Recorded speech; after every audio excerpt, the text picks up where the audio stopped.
කෙනෙක් නෙවෙයි. කොරළම කරන්නේ කාප්ප බන්නවා.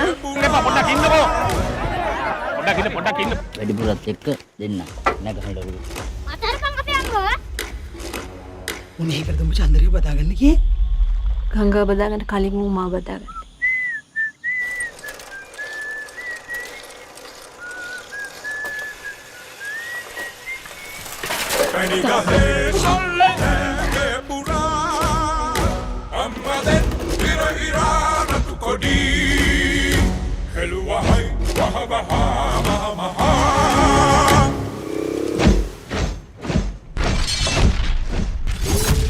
චන්දරේ के वाइफ මං තාම ගෙදර නිදාගන්නේ උඹෙන් ගත්ත කොට්ටේ.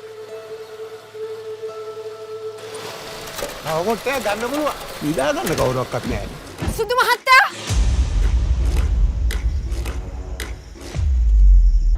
අම්මදෙන් ඉර ඉරාන කොඩි හෙළුවහයි වහවහා